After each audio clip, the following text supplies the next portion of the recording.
The first thing I learned after the world ended was that silence has weight. It pressed against the windows of the ranger station like a second roof, heavier than the snow that had collapsed the western shed in February. I had measured that silence for 147 days, counted in pencil marks along the inside of the pantry door. And in all that time, the only sounds had been mine. My boots on the porch boards, my breath in the cold mornings, the cough I developed in March that never fully left. So when I stepped outside on the morning of day 148 and saw the campfire burning at the edge of the clearing, I did not move for a long time. I stood in the doorway with a tin cup of boiled creek water in my hand, and I watched the smoke climb in a thin gray rope into the pines. And I understood, in a way that felt almost gentle, that my life had just changed shape. My name is Wren Halsey. I was a backcountry ranger for the Forest Service before the outbreak, stationed at Kettle Hollow, which is a name on no map that matters anymore. I am 34 years old. I have a sister named June, who I have not seen since the second week, when the radios still worked. And she told me from a stairwell in Sacramento that she loved me and that she was going to try for the coast. I told her I loved her too. That was the last full sentence I ever heard another human being speak to me directly. After that, there were only fragments, broadcasts that thinned and then stopped. And finally the hiss of the open band, which I listened to every night for a month before I admitted to myself that no one was coming. The campfire was small, neat. Someone had laid the stones in a tight ring no wider than a dinner plate, and the wood was split, not gathered. That detail caught at me before anything else. Split wood meant a hatchet. A hatchet meant intention. The fire had been fed recently enough that the center log still glowed orange under their ash, and the air above it shimmered the way air does when a flame has been alive for hours. Whoever had built it had stood where I was standing now, maybe 4 hours ago, maybe 2, and they had done so without making a single sound that reached my walls. I set the cup down on the porch rail. My hand was steady. I noticed that, and I noticed that I noticed, because steadiness was not what I expected from myself. For 4 months, I had rehearsed every version of this moment in my head, every reunion and every ambush, and in none of them had I been calm. I had wept. I had screamed. I had emptied the magazine of the bolt-action rifle into imagined silhouettes.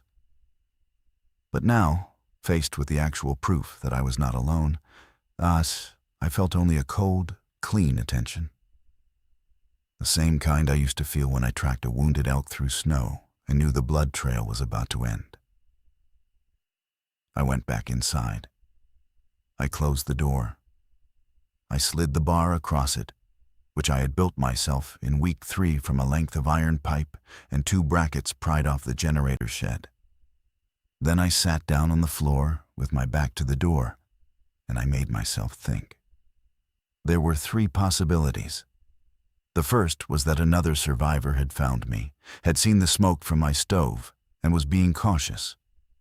The second was that someone had found me, and was not being cautious at all, was in fact announcing themselves the way a hunter taps a trap to see what moves. The third possibility was the one I did not want to consider. And so, of course, it was the one I considered longest, sitting there on the cold floor while my breath fogged in front of my face. The third possibility was that the infected had learned to build fires. I want to say plainly that I did not believe this, not in the way you believe the sun will rise. But I had seen things in the first weeks that had rearranged what I considered possible, and I had made a private rule, sitting alone in the station through the long winter, that I would not dismiss anything simply because it frightened me. Fear was data. Fear was the part of me that had kept me alive when the highway convoy outside Reading collapsed, and I walked away into the trees while other people ran toward the road. So I held the thought. I turned it over, and then I set it aside, not because it was impossible, but because acting on it would not change what I had to do next. What I had to do next was look at the fire properly. I took the rifle from its pegs above the bunk. It was a Remington model 700 in .308, scoped, with a sling worn soft by my father's hands before mine. I had 11 rounds left for it, which I had counted that morning, and which I counted again now without meaning to. I took the revolver too, a stainless .357 that had belonged to the previous ranger at Kettle Hollow and which I had found in a desk drawer, along with a half-empty bottle of bourbon and a photograph of a woman I would never meet. I put the revolver in the holster on my hip. I put a knife in my boot.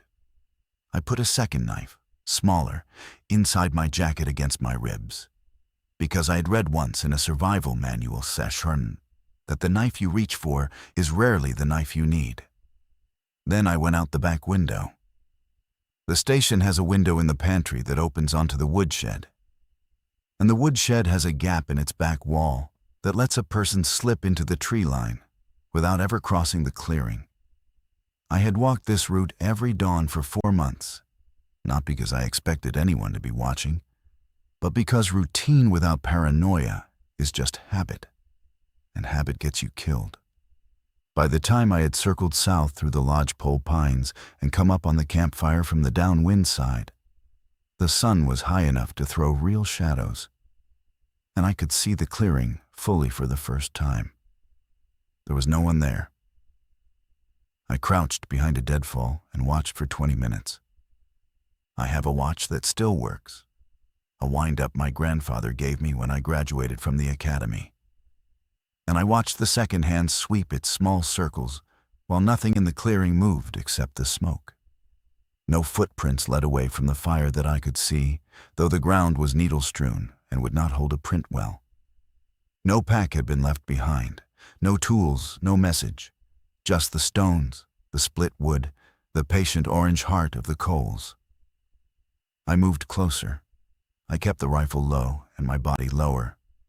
And when I reached the fire ring, I went down on one knee and I put my hand near the stones, not touching, just close enough to feel the heat. It was real. It was a real fire, built by real hands. And those hands had been here within the last few hours. I looked at the wood, pine, split clean, the cuts fresh and pale. I looked at the stones, river stones, smooth, the kind you would have to carry up from Kettle Creek, which was a 40-minute walk down the ridge. And then I saw the thing that made the cold attention in me sharpen into something else. On the largest stone, the one set deliberately at the north edge of the ring, someone had scratched a single mark. Not a word, not a name. A small, careful circle with a line through it, the way a child crosses out a wrong answer, or the way a hunter marks a tree he has already visited and does not need to visit again. I stayed crouched by the stone for longer than was wise. I have a habit, when something does not make sense, of staring at it until it does, and this had served me badly more than once in my life. My ex-husband used to say I treated mysteries like injuries, like I could press on them hard enough to find the bone. He said it as a complaint. I had taken it as a compliment, which was one of the small reasons we were no longer married, though by the time the outbreak began, we had already not been married for 2 years, and he was, I assumed, dead in Portland with his new wife and their daughter, whose name I'd refused to learn and now regretted refusing. The circle with the line through it meant nothing to me. That was the first thing I established. It was not a symbol I recognized from the Forest Service, not a hobo glyph from the old manuals, not a hunter's blaze. It was personal, someone's private alphabet, which meant either it was meant for someone specific who was not me, or it was meant for me, and I was failing to read it. I stood up. I backed away from the fire slowly, keeping my eyes on the tree line. And only when I was 20 paces clear did I turn and start the long curve back toward the station. I did not go directly. I walked a wide spiral, watching the ground, watching the light between the trunks, listening for the particular wrongness that the infected carried with them, a sound that is hard to describe to anyone who has not heard it. It is not a moan. The films got that part wrong. It is a kind of breathing, wet and rhythmic and too even.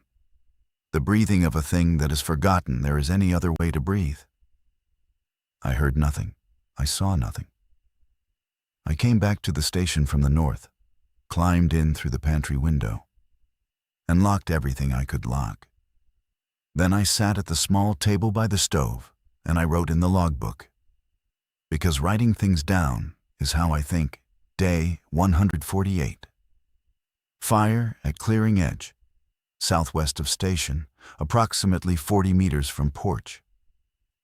Estimated build time, 0400 to 0500. Wood split, stones river sourced, ring tight. One mark on north stone, circle, slashed. No tracks visible, no contact, no call. I read what I'd written. I added a line. Possible scout, possible trap, possible neither. I closed the book. I made tea from the last of the rose hips I had dried in October, and I drank it standing up at the window, watching the smoke from the clearing fade as the fire burned itself down to nothing. By noon, there was no sign that anyone had been there at all, except for the stones, which I could just see if I leaned to the left and looked through the gap in the curtain. I did not sleep that night. I sat in the chair by the door with the rifle across my knees, and I listened to the building settle, the small ticks and groans of wood contracting in the cold. Twice I heard something move outside, and twice I rose and stood with my eye to the crack in the shutter, and twice it was nothing, or nothing I could see. At some point near dawn, I must have closed my eyes, because I opened them to find gray light in the room and the chair stiff beneath me. And for one merciful second, I did not remember the fire. Then I did. And I knew, with the same cold certainty I had felt the morning before, that I should not look. That whatever was happening, the smart thing was to stay inside, to bar the door, to not give whoever was out there the satisfaction of my fear. I looked anyway. I stood up, and I walked to the door, and I opened it. The fire was burning again. Fresh wood, fresh smoke, same ring of stones, same patient orange heart. And on the porch rail, where I'd set my tin cup the morning before, someone had placed a single pine cone. The pine cone was the kind of detail that should have been nothing. The forest was full of pine cones. They fell on the roof in autumn and rolled in the gutters, and I swept them off the porch every other day out of habit. But this one was placed, set upright on the rail, balanced on its flat base, exactly where my cup had been. It was the placement that did the work. It said, "I saw you here. I saw what you did. I'm leaving you a small thing in the shape of an answer." I did not touch it at first. I stood in the doorway with the rifle in my hands, and I looked at the pine cone, and I looked at the clearing, and I looked at the trees beyond the clearing, and I tried to feel where the watcher was. People talk about that sense as if it were mystical. It is not. It is the brain assembling small wrongnesses below the level of speech. A bird that does not sing, a shadow that does not match its branch. And if you have spent enough years in the woods, you learn to trust the assembly, even when you cannot name its parts. I felt nothing. The forest read empty, which of course meant nothing at all. A person careful enough to build a fire I could not hear was a person careful enough to wait in a place I could not feel. I picked up the pine cone. It was a ponderosa cone, large, freshly fallen, the scales still tight. I turned it in my fingers. There was nothing inside it. No note tucked between the scales, no mark scratched into its base. Just a pine cone, placed. I set it back where I had found it. I did not know why I did this. Some instinct said, do not accept the gift, but do not reject it either. Leave it in the conversation. I went back inside, and I made coffee from the grounds I'd been rationing since January. And I drank it at the window, watching the second fire burn down the way the first one had. By mid-morning, the fire was out. By noon, the clearing looked again as if no one had ever been there. I went out and I gathered the stones, all of them, and I carried them down the ridge to Kettle Creek, and I scattered them along a quarter-mile of bank, so that whoever was building the ring would have to start over. It was a petty thing. I understood that even as I did it. But I needed to make a move. I needed to feel that the conversation was not entirely one-sided. When I came back, the pine cone was gone from the rail. I had been gone perhaps 2 hours. There were no fresh tracks on the porch boards, which I had swept clean before leaving, specifically so that I would know. Whoever had taken the pine cone had not climbed the porch. They had taken it from the rail without setting foot on the wood, which meant either they were tall enough to reach from the ground, which would put them at over 6 feet, or they had used a stick, or they had approached from the side and leaned over the rail from the flower bed, where I grew nothing. I checked the flower bed. The dirt was soft from the morning. There was a single mark in it, narrow and round, the kind a walking stick would make. A walking stick, an old person's tool, or an injured person's, or a careful person's who liked to keep 3 points of contact with the ground in uncertain terrain. I thought about that for a long time. I thought about it while I cleaned the rifle. I thought about it while I ate a cold meal of canned beans and the last of the venison jerky I had smoked in November. I thought about it while the light failed and the windows went black. And I lit the single oil lamp I allowed myself in the evenings, kept low and shielded so that no glow would carry past the shutters. I slept that night, against my better judgment, because the body takes what it needs, whether you give it permission or not. I slept in the chair again, rifle across my knees, and I dreamed of my sister June walking up out of Kettle Creek with her hair full of river stones, smiling at me with her mouth closed because her teeth were full of river stones too. I woke up at 4 a.m. with my heart loud in my ears and the certainty that someone was on the porch. I held still. I listened. There was no sound, but the certainty did not fade, and I have learned not to argue with certainty in the dark. I slid out of the chair. I went to the shutter, and I put my eye to the crack. The clearing was washed in the blue of the false dawn, the hour when shapes exist but colors do not. The fire ring was there again, rebuilt from somewhere. New stones. Smaller this time because the river stones were scattered.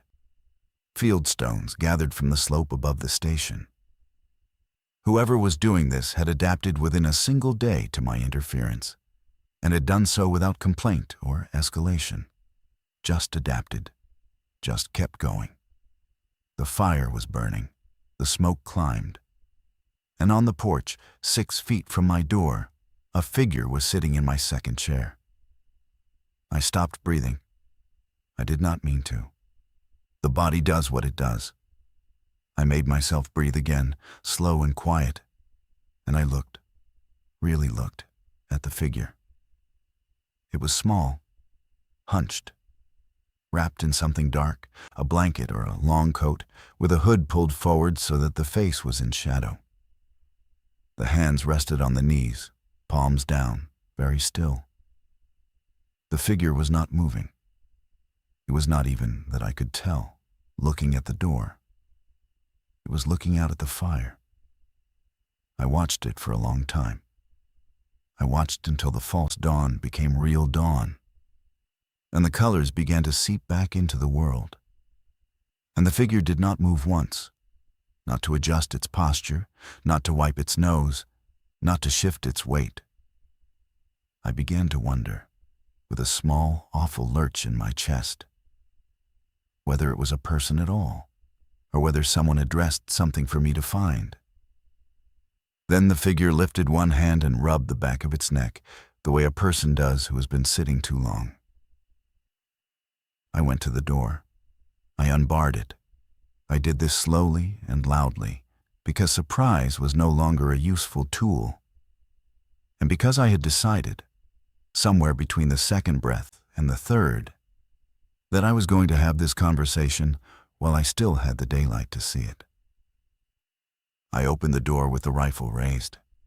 The figure did not turn, did not flinch, just said, in a voice that was thinner than I had expected and older, "I'd be obliged if you pointed that somewhere else. My hands are where you can see them, and I came up the road, not through the trees, which you can check when the light is better." The voice was a woman's, old, calm in a way that suggested she had practiced being calm in worse situations than this one. I did not lower the rifle. "Turn around, slowly, hood down." She turned. She lowered the hood. She was perhaps 70 years old, maybe older, with a face mapped in deep lines and pale eyes set far back beneath a high forehead. Her hair was white and short and uneven, as if she had cut it herself with a knife and a mirror, or with a knife and no mirror at all. She had a walking stick leaning against the chair beside her. She looked at me without fear and without warmth, just a kind of long, patient assessment, the way a doctor looks at an X-ray. "My name is Alma," she said. "I have been watching your chimney smoke for 11 days. I built the fires because I needed to know whether you were the kind of person who would come out to look." I kept the rifle up. I did not know what to do with my face, so I let it do nothing. "And what kind of person am I?" "The cautious kind," she said, "which is the only kind worth knowing now." She did not smile when she said it. I appreciated that. A smile from a stranger on my porch would have been the wrong currency, and she seemed to understand that without being told. I asked her how she had found me. She said she had walked up from the south, from a place she did not name, following the line of Kettle Creek for 3 days before she had seen the thin column of smoke from my stove against the morning sky. She said she had been alone for longer than I had, though she did not say how long. And she said she had stopped counting, because counting was a habit that ate at you if you let it. I did not tell her about my pencil marks on the pantry door. I asked her why she had not simply walked up and knocked. She looked at me for a long moment before she answered. "Because the last door I knocked on," she said, "was opened by a man with a hammer. He did not use it in the end. But I have decided that I prefer to learn about people before they learn about me." I lowered the rifle. Not all the way, halfway. Enough to be a sentence rather than a question. She nodded as if I had said something polite. I made her come inside. I made her leave the walking stick on the porch, and I patted her down at the door, which she submitted to without comment, lifting her arms when I asked and turning when I asked, and saying nothing while my hands moved over the heavy coat and the layers of wool beneath it. She had a small folding knife in her pocket, which I took. She had a flint and steel in a leather pouch around her neck, which I left. She had a folded square of paper in her inside pocket, which I unfolded and looked at and refolded and put back without asking, because it was a photograph of 2 children, a boy and a girl, perhaps 8 and 10, taken in front of a Christmas tree in a year that no longer existed. I sat her at the table. I put the rifle within reach, but not in my hands. I made her tea from the same rose hips I had drunk from the day before, and I watched her wrap her fingers around the cup as if it were the first warm thing she had touched in a long time. Perhaps it was. "How many of them have you seen?" I asked. "On the way up." She knew what I meant. "3, she said. "One on the highway above Slate Junction 2 days ago. 2 more in the draw east of the burned ranger cabin. The one at Slate Junction did not see me. The 2 in the draw did, but they were on the wrong side of a fallen tree, and I was already moving." "How fast are they now?" "Faster than they were," she said. "Not as fast as a person who is rested. Faster than a person who is tired. They tire too, I think, but it takes longer." I asked her if she had seen anyone else. Living, I meant. She looked into the tea. "I saw a family 3 weeks ago," she said. "Or what was left of one. A man and 2 children walking the rail line. I did not approach them. They did not approach me. We looked at each other across a long field, and then we went in different directions. I have thought about them every day since. I do not know what I should have done." I had no answer for her. I drank my own tea and I watched the light grow in the windows, and I thought about the burned ranger cabin she had mentioned, which I had not known was burned, and which was only 6 miles from where we sat. Alma stayed. I did not invite her, exactly, but I did not send her away. And by the second evening, the question of whether she was staying had been answered by the simple fact that she had not left. She slept on the floor by the stove the first night, wrapped in her own blanket and one of mine. And in the morning, she got up before me and built up the fire and put water on without asking, the way a person does who has lived in many houses and learned not to wait to be useful in any of them. We talked carefully. I learned that she had been a midwife in a small town 2 valleys south, that she had buried her husband 12 years before the outbreak, that her son had lived in Denver and her daughter in Seattle, and that she did not know what had happened to either of them, and had decided, somewhere on the long walk north, that she would not allow herself to imagine. She told me these things in small pieces, over meals, never all at once. I gave her my own pieces in return. June, the convoy at Reading, the ex-husband in Portland, whose new wife's daughter I had refused to know. We traded our griefs the way people used to trade business cards, formally, with both hands. She was not what she had seemed on the porch. On the porch, she had been a still, hooded shape, a thing arranged for me to find. Inside the station, she was a small, sharp-eyed woman who hummed under her breath when she worked, who corrected my knife grip without apologizing, who could identify 3 medicinal plants in the dried bundles hanging from my rafters that I had not known were medicinal at all. She was useful. She was company. And she was, I understood by the end of the first week, a problem I had not yet allowed myself to name. The problem was this. The station had been built for one. The pantry, which I had stocked through the autumn with the methodical paranoia of someone who had read too many history books, held food for one person for approximately 7 more months at current consumption.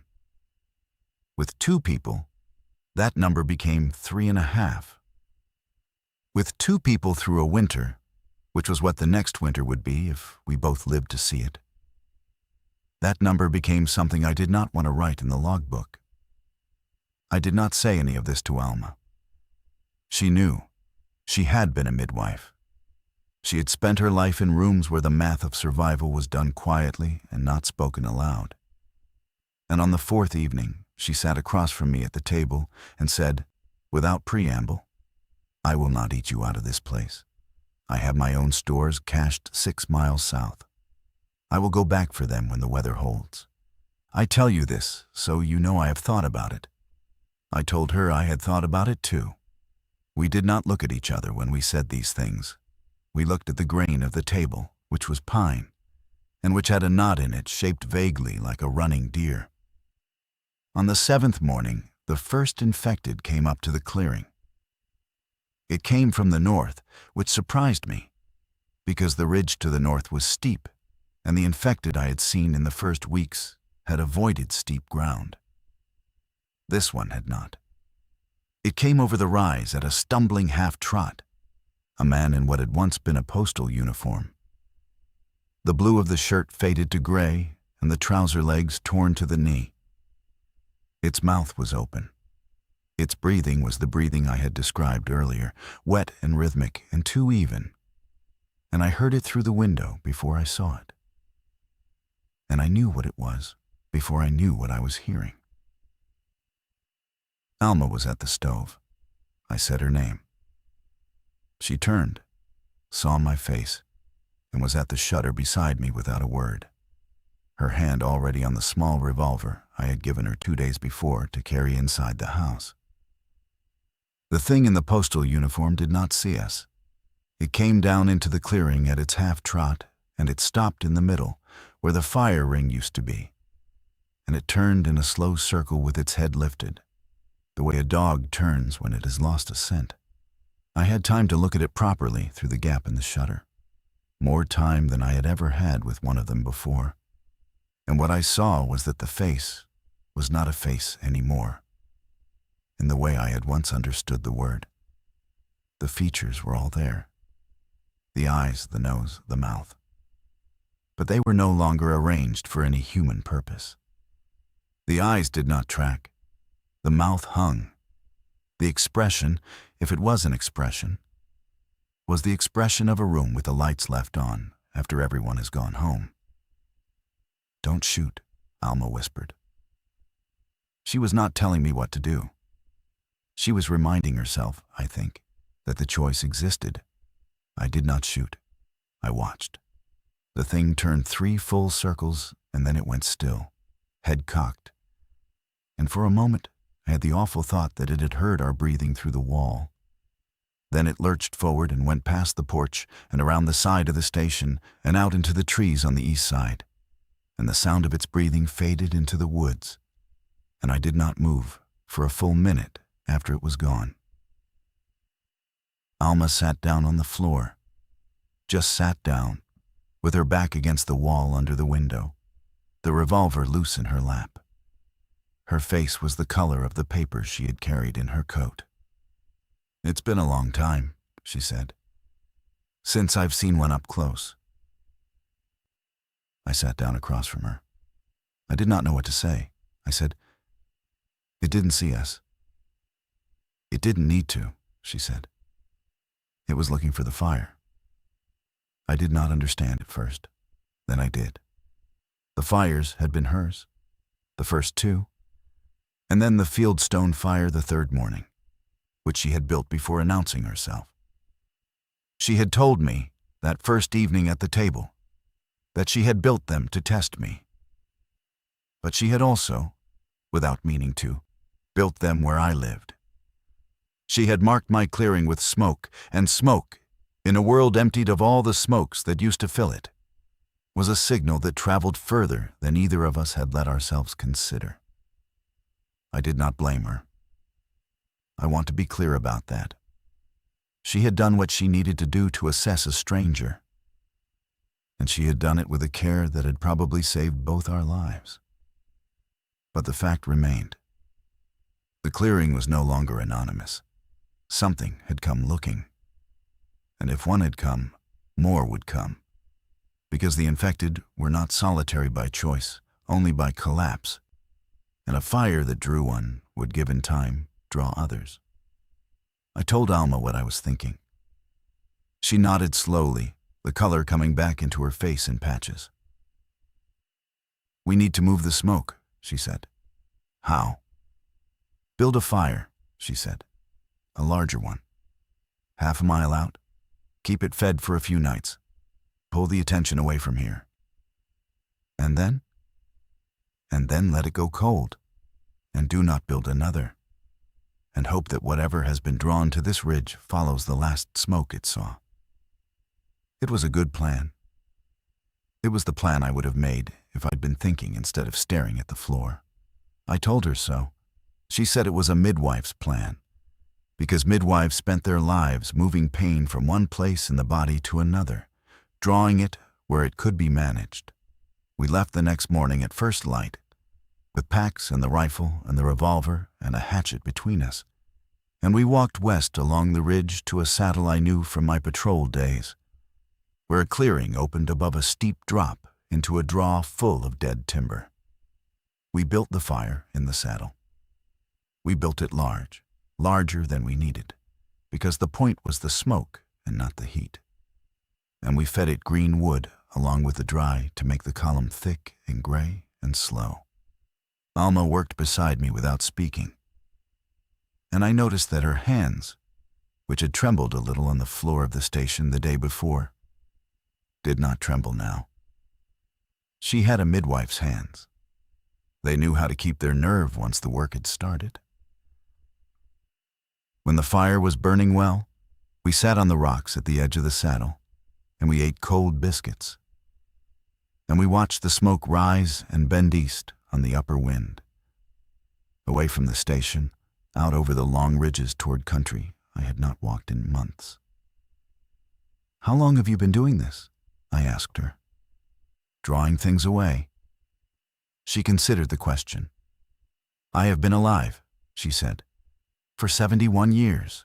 I have been doing some version of this for 65 of them." I let that sit. The wind shifted slightly. The smoke bent further east. "There were 3 of us," she said after a while. "At the end, before I started walking, a man named Cole and a young woman named Jess and me. We were in a feed store outside Pine Bluff. We had been there for 6 weeks. The roof was good. The doors were good. We had water from the rain barrels behind the building. We thought we had found a place that would hold." She stopped. She did not look at me. She looked at the smoke. "What happened?" I said. "What always happens," she said. "We were found, not by the infected, by people. 4 of them, 2 men and 2 women, with a truck that still ran and rifles that still fired. They did not want to share. They wanted the building. They were polite about it for the first 10 minutes. After that, they were not polite." I waited. "Cole shot one of them," she said. "And then they shot Cole. And then they shot Jess because Jess ran. And they did not shoot me because I was old and on my knees. And they decided, I think, that I was already finished. They took the food. They took the rifles. They left me the rain barrels and the empty building, which I suppose was a kind of kindness by their lights." She said all of this in the same even tone she had used to identify the medicinal plants in my rafters. I understood, listening to her, that she had told the story before, probably to herself, on the long walk north, until the telling had worn the edges off the words. I asked her if she had hated them. "I tried to," she said. "It did not take. I have decided that hatred is a luxury for people who believe the world is going to last long enough to settle scores. I do not believe that anymore." So I walked. The fire popped behind us, a sap pocket opening in the heat. Neither of us turned. "Why are you telling me this?" I said. She looked at me then. Her pale eyes were dry. "Because you have been alone for a long time," she said. "And you have built a life inside walls that you trust. And I have come into those walls. And I want you to know what kind of woman I am before you decide whether to keep me. I'm not a woman who runs. I'm a woman who walks. There is a difference. Running is a thing you do once. Walking is a thing you do until you stop." I did not answer her. I did not know how to. I sat on the rocks beside her, and I watched the smoke bend east. And I felt the slow, quiet click of something settling into place inside me. The way a bone settles back into its socket after a long time out of joint. We stayed at the saddle fire for 3 nights. We slept in shifts, one of us by the fire, and one of us back in the rocks above with the rifle. And we ate the food we had brought and refilled our canteens from the small spring that fed the draw. And we watched the ridges around us with the patient, unblinking attention of people who understood that the plan we had made could work or could fail, and that either result would arrive without warning. On the second night, something came up out of the draw. I was the one on the rifle. I was high in the rocks, perhaps 40 feet above the fire, with the scope resting on a folded jacket, and my breath slowed to the long count I had learned in marksmanship class 15 years before. Alma was below, by the fire, lying in her blanket with her face turned to the flames so that her night vision would not survive a sudden look up. We had agreed on this. The fire was the bait. The bait does not look into the dark. The sound came first. Not the breathing. Something else. A scrape, slow and deliberate, of something being dragged or of something dragging itself, up the slope of dead timber on the draw side of the saddle. I put my eye to the scope. I tracked the sound. The moon was 3/4, and the light through the pines was strong enough to show movement, and after a moment, I saw it. It was not the postal worker. It was not, in fact, a thing I recognized at all. It was on 4 limbs. That was the first wrongness. The infected I had seen in the early weeks had walked upright, shambling but vertical. And Alma's description of the ones in the draw east of the burned cabin had matched mine. This one moved on its hands and feet, low to the ground, its back arched and its head held forward and slightly to the side, the way a coyote holds its head when it is listening with one ear. It came up the slope without hurry. It came up the slope without sound after that first scrape, as if the scrape had been the cost of reaching the ridge, and now it was free to move properly. I did not breathe. I watched. It reached the lip of the saddle, and it stopped. It lifted its head. The face, in the moonlight through the scope, was a man's face, perhaps 30, perhaps younger. The beard grown long and matted with things I did not want to identify. The eyes were open. The eyes, this time, tracked.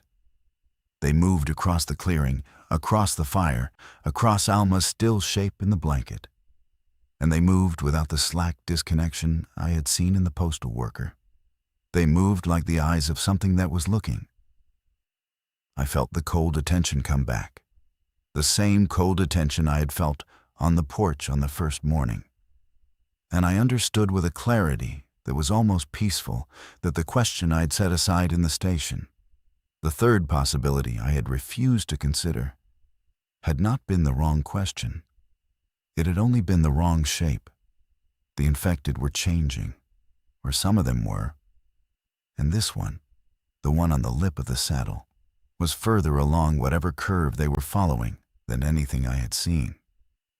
I had a clean shot. I did not take it. I do not entirely know why. The honest answer is that I was afraid of the sound, afraid of what else might come up out of the draw if the rifle spoke. The less honest answer, the one I've only admitted to myself since, is that I wanted to see what it would do. I wanted to know whether it understood the fire, whether it understood Alma, whether it understood the rocks above, where the watcher would be if the watcher were doing her job. It looked up at the rocks. The scope showed me, directly at me. I did not move. I had been still for so long that stillness was no longer a posture but a condition. And I held it now the way a swimmer holds breath, with the part of the body that had forgotten that there was any other way to be. The thing on the lip of the saddle looked at the rocks for what the watch on my wrist would later tell me was 11 seconds. Then it looked away. Then it looked back at the fire. Then it turned and went back down the slope of dead timber the way it had come. And the only sound was the small dry rattle of pine needles displaced under its hands. I waited a long time before I came down. When I did, Alma was sitting up by the fire, the revolver in her lap, and her eyes wide and dry. She had heard the scrape. She had not turned her head.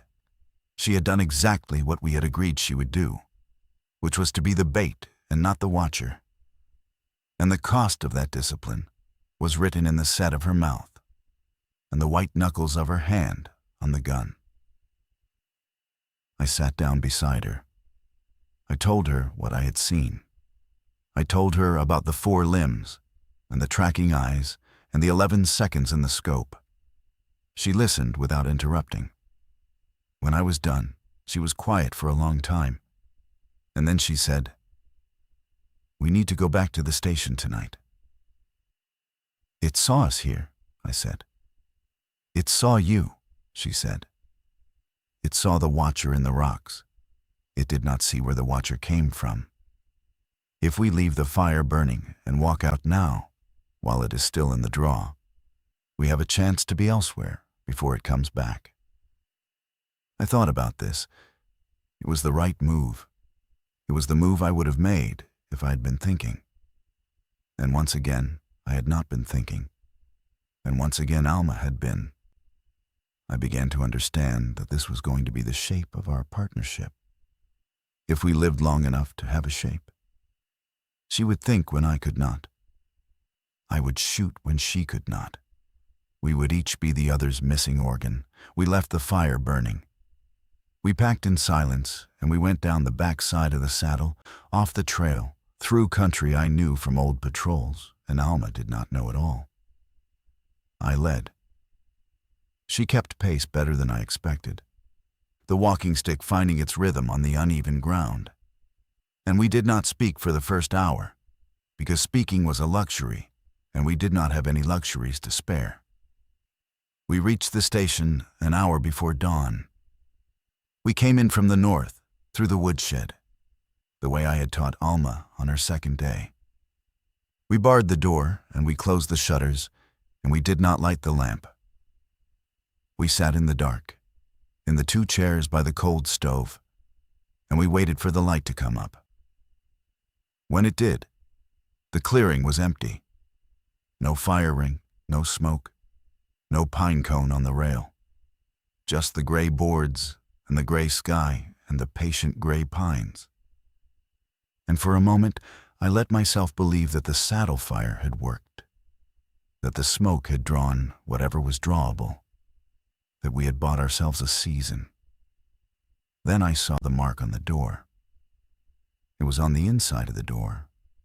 The inside. Scratched into the wood at chest height, fresh enough that the splinters were pale.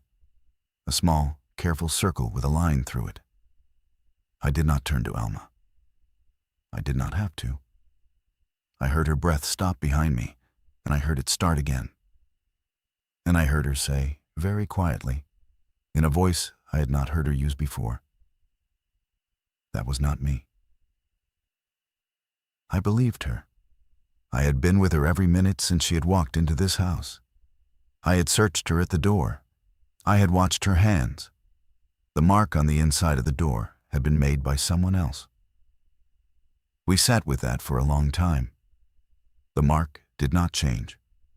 The door did not open. The clearing stayed empty. And the small, careful circle with the line through it kept being there on the inside of the wood. A sentence in someone's private alphabet, written in a room we had thought was ours. I went through the station inch by inch.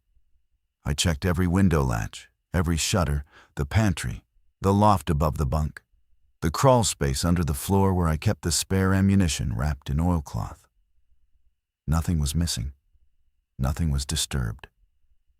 The oilcloth bundle was exactly as I had left it. The knots tied in the doubled fisherman's bend I had learned from my father, and which no one else I had ever met used. If anyone had touched it, they had retied it perfectly, which no one could have done without seeing the original, which they could not have seen, because the bundle had been inside the cloth. So nothing had been taken. Only a mark had been left. Alma sat at the table while I searched. When I was done, she said, "How long were we gone?" 3 nights, 2.5 days. And before that, the pine cone. Yes. And before that, the first fire, the split wood, the river stones. Yes. Wren, she said, and it was the first time she had used my name. I do not think the person who built the first fire was me. I sat down. I had not sat down in a long time. The chair felt strange under me, as if I were borrowing it from someone else. "You built fires," I said. "You told me. You watched the chimney smoke for 11 days. You built fires to see if I would come out." "I built one fire," she said. "On the 3rd morning, the field stones, after I had already decided to come up. The first 2 fires were not mine. I saw them from the ridge. I thought they were yours. I thought you were signaling someone. It was part of why I waited 11 days instead of 3. I wanted to know who you were signaling to." I looked at her. She looked back. Neither of us looked away. The mark on the door was behind her in my line of sight, a small dark wound in the wood. "Then who?" I said. She did not answer. She did not have an answer. We sat at the table with our hands flat on the wood, and we listened to the station, the small ticks and groans I knew so well. And somewhere in the listening, I understood that the geography of my last 4 months had been a lie. I had thought I was alone. I had not been alone. Someone had been on this ridge with me, perhaps from the beginning, perhaps for weeks. And they had been careful enough that I had never seen them, and patient enough that they had waited until I had company before they came inside. I thought of the walking stick mark in the flower bed, the mark I had taken as Alma's, because Alma had a walking stick, because Alma was old, because the explanation had fit the woman in front of me, and I had stopped looking for other explanations. I had done what I had taught myself never to do. I had let a story close. I asked Alma to show me her walking stick. She brought it from the porch. The tip was rubber, worn smooth, the kind of tip a person used on hardwood floors in a previous life and had not bothered to change. The mark in the flower bed had been round and narrow and hard. A wooden tip, a different stick. 2 of us then, Alma said. Or 3, counting whatever was in the draw. 3, I said, at least. She nodded. She did not look afraid. She looked, if anything, relieved, the way a person looks when a long uncertainty resolves into a clear danger. I understood that look. I had worn it myself, on the porch the first morning, when I had seen the smoke and known that my life had changed shape. We did not stay in the station that night. We could not.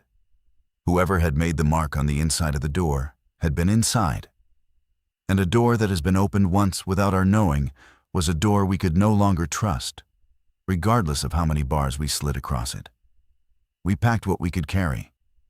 We took the rifle and the revolver and the small folding knife I had returned to Alma that morning, and the larger knife from my boot. We took the oilcloth bundle of ammunition. We took the dried meat and the rose hips and the last of the coffee grounds, and the photograph of 2 children that Alma carried in her inside pocket, because she asked me to remind her to take it. And I did. We left the logbook on the table. I thought about that for a long time afterward. The logbook had 4 months of my life in it. The pencil marks and the weather notes, and the count of the magazines in the crawl space, and the line I'd written about the first fire. Possible scout, possible trap, possible neither. I left it open to that page. I did not know why. Some part of me wanted whoever came back into the station next to read it and to know that I had been thinking, that I had not been a fool, that I had seen the shape of what was happening, even if I had not seen its face. We went south. Alma led, because Alma had come from the south and knew the country I did not. And we walked through the long gray afternoon along the line of Kettle Creek, staying off the bank, keeping the water on our left and the ridge on our right. We did not speak. We had agreed not to speak unless we needed to, and we did not need to. The walking did the work. The walking had always done the work for Alma, and now it was doing it for me too. We slept that night in a culvert under an old logging road, a concrete tube wide enough for 2 people to lie head to foot, with the packs blocking one end and the rifle facing the other. I did not sleep well. I dreamed of the inside of the door, the small circle with the line through it, and in the dream the line was a mouth, and the circle was a face, and the face was mine. I woke up before dawn, and I lay in the cold concrete, and I listened to Alma breathe. And I thought about what I had become in 4 months, in a small wooden building on a ridge above a creek. I had become a person who could leave a house. I do not know if that sounds like much. It did not when I first thought it. But I'd spent the 4 months telling myself that the station was the only thing keeping me alive, that the walls were the difference between me and the things in the trees, and I had built my whole psychology around the walls, the way a hermit crab builds itself around a shell. And now, I had walked out of the walls. I had walked out with another person, a woman I had known for less than 2 weeks. And I was lying in a culvert in the dark, and I was not afraid of being outside. I was afraid of other things. I was afraid of the mark on the door, and the thing in the drawer, and the person, or people, who had made the first fire. But I was not afraid of being outside. It was a small transformation. It was the only one I'd had in a long time. I held it carefully in my chest, the way you hold a small flame in cupped hands. And I did not let myself examine it too closely in case it went out. When the light came, I woke Alma, and we ate cold biscuits, and we drank from the canteen, and we went on, south along the creek, into country that belonged to her. Alma's cache was where she had said it would be, 6 miles south of my station, in a hollow oak above a bend in the creek where the bank cut back into a small dry overhang. She had wrapped her stores in oilcloth too, the same as I had, and when she unwrapped them, I saw that they were modest and careful, the food of a woman who had walked a long way and knew how to make a small thing last a long time. Dried beans, hard cheese in wax, 2 pounds of jerky, a tin of salt, a folded canvas tarp, a second knife, larger than the folding one I had taken from her, which she handed to me without comment, as if it had been mine all along. We sat under the overhang and we shared a meal, and we talked finally about what we were going to do. We could not go back to the station. We had agreed on this without saying it. Whoever had made the mark would come back, and whatever was in the draw would come back. And the clearing that had been my home for 4 months was now a place that other things knew about. And the geography of being known was not a geography I could live in anymore. We could go further south, Alma said. She knew a valley 4 days' walk from here, where there had been a small Mennonite community before the outbreak, and where she believed, though she could not promise, that some of the families might have survived. The Mennonites had been growers and keepers. They had stored grain in stone cellars. They had not depended on the grid. If anyone had made it through the first winter, she said, it would be people like them. I thought about this. I thought about it for a long time, while the creek ran below us and the light moved across the rocks. And at the end of the thinking, I said yes. Not because I believed in the Mennonites. I did not know enough about them to believe or disbelieve. I said yes, because the alternative was to keep walking south without a destination. And I had learned in 4 months of marking days on a pantry door that a destination was the only thing that made walking different from running. We left the cache at noon. We carried what we could.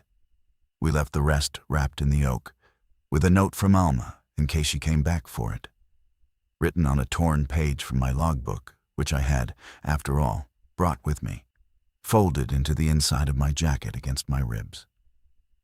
We walked for 2 more days. We saw 3 more infected, all at a distance, all on 2 legs, none of them on 4. We saw no people.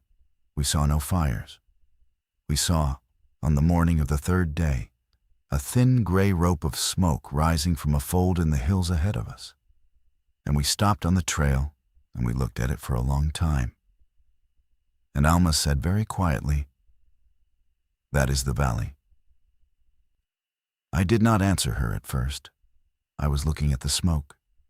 I was thinking about the smoke I had seen on the first morning, the patient orange heart of the coals, the split wood and the river stones, and the mark on the largest stone. I was thinking about the pine cone on the rail. I was thinking about the figure in the second chair on the porch, the hooded shape that had turned out to be a woman named Alma. I was thinking about all the things smoke had meant to me in 4 months, and about how every one of them had been wrong, and about how I did not know yet what this smoke meant either, and about how I was going to walk toward it anyway. I reached out and I touched Alma's arm. She turned and looked at me. I had not touched her before, not since the search at the door on the first morning, and the touch surprised both of us. "All right," I said. "Let's go see." I do not know yet what was in the valley. I am writing this on the ridge above it, while Alma sleeps, while the smoke still rises, while the choice of whether to walk down is still mine to make. What I know is this: I came out of my walls. I learned that being alone had not been a fact about the world, only a fact about my attention. I learned that a stranger on a porch is not always a danger, and a door that has been barred is not always a wall, and a fire built by someone you cannot see is a sentence in a language you will eventually have to learn. I am not the woman who marked the pantry door in pencil. That woman counted days because she believed days were the only thing left to count. I count other things now: the breath of the woman beside me, the distance to the smoke, the weight of the rifle, which is lighter than it was. Because I've decided, finally, that I will not be the one who fires first. Whatever is in the valley, I will walk down to meet it.